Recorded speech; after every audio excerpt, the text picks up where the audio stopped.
Teman-teman yang ingin belajar tentang hipnotis harus tahu dulu langkah-langkah di dalam hipnosis tersebut ya. Jadi hipnotis ini gunanya banyak loh ya, teman-teman yang ingin belajar kegunaannya luar biasa. Dia bukan hanya digunakan untuk pengobatan, tetapi juga bisa untuk mendidik anak-anak atau parenting, juga bisa untuk memotivasi. Yang paling sering dibutuhkan adalah untuk membuat saya itu move on dari keterpurukan.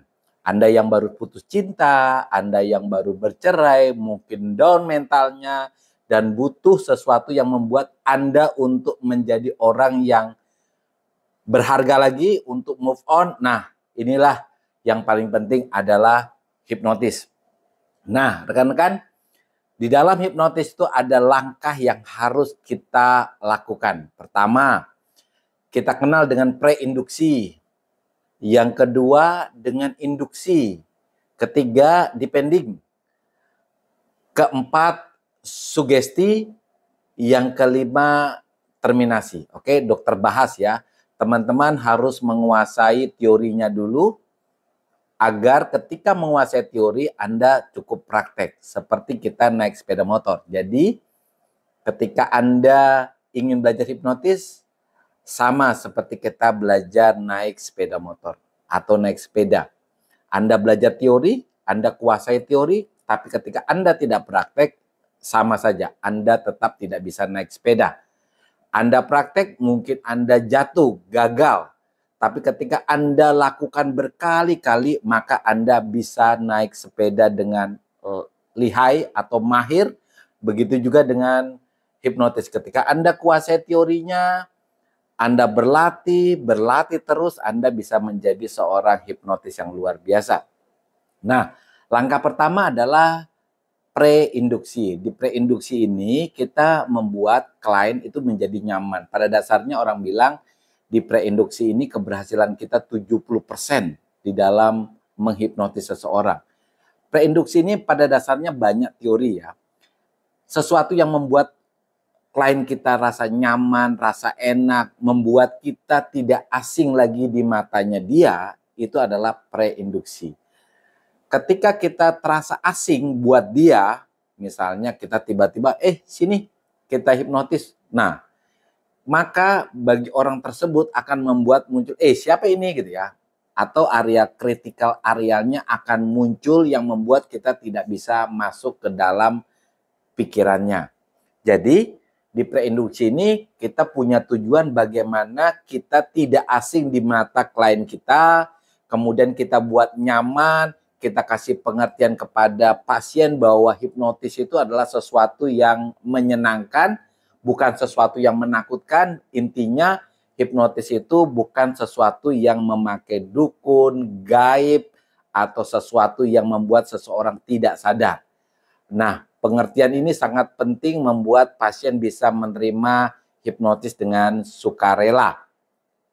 Lalu induksi. Induksi itu sebenarnya kita memindahkan seseorang dari kesadaran penuh atau pikiran sadar ke pikiran bawah sadar ya. Pasiennya tetap sadar tapi kita istilahkannya adalah bawah sadar. Nah, atau istilahnya kalau gelombang pikiran itu kita dari yang gelombang beta itu ke gelombang alfa atau theta ya, atau dari orang yang belum mengalami trans itu menjadi orang yang mengalami trans. Jadi di induksi ini banyak istilah ya, di induksi ada yang kita dengar istilah shock induction. Jadi ini induksi secara cepat, hitungan mungkin detik ya, itu memindahkan orang dari kesadaran penuh menjadi kesadaran bawah sadar. Nah, disinilah kuncinya. Di sini ada teknik, tetapi ingat ya, preinduksinya nomor 1 karena dia 70% dari keberhasilan hipnotis kita. Yang ketiga itu adalah depending. Yang pertama tadi sudah ya, preinduksi. Yang kedua itu adalah induksi. Yang ketiga ini adalah depending. Kita membuat kedalaman daripada trans kita. Ibaratnya dari orang yang likes trans atau trans yang di permukaan itu menjadi dalam sekali atau deep trans. Atau istilah gelombang itu dari gelombang alfa itu ke gelombang theta. Jadi tadi istilah gelombang ya, dari kalau kita sadar penuh itu gelombang kita beta, kemudian diinduksi itu memindahkan dari beta ke alfa, kemudian depending dari alfa kalau bisa sampai dalam sampai gelombang theta ya. Dan yang keempat itu adalah sugesti. Ketika kita tahu bahwa seseorang sudah dalam keadaan trans yang dalam, kita bisa memberikan sugesti. Nah, sugestinya ini juga ada catatan ya. Sugesti itu harus sederhana. Kemudian ketika kita berbicara sugesti kepada seseorang itu harus ada repetition, kalau bisa diulang. Kemudian menggunakan bahasa-bahasa yang mudah dimengerti oleh pasien. Nah, ketika kita yakin bahwa sugestinya sudah tertanam di pikiran klien kita, maka kita akan mengakhirinya dengan istilahnya terminasi.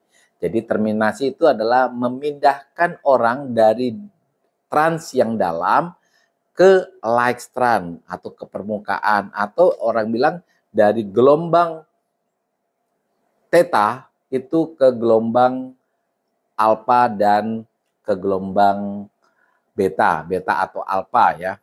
Nah, teman-teman ketika kita sudah mengakhiri dengan terminasi, biasanya kita bisa menguji apakah hipnotis kita berhasil atau tidak. Jadi kalau dalam istilahnya hipnoterapi kita bisa menanyakan soal misalnya cemasnya sudah hilang atau tidak, fobianya sudah hilang atau tidak. Bisa pada saat itu kita tanya, tapi bisa juga kita harus cari lain waktu karena kadang-kadang pasiennya bisa bilang, dok saya cemasnya itu ketika saya di jam-jam tertentu, misalnya jam tengah malam atau pada saat gelap gitu ya, sehingga kita harus mengobservasinya selama 1 minggu dengan keadaan yang dia takuti.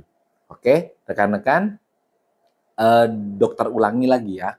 Jadi kalau kita mau belajar hipnotis, kita harus tahu dulu langkah-langkah di dalam hipnotis.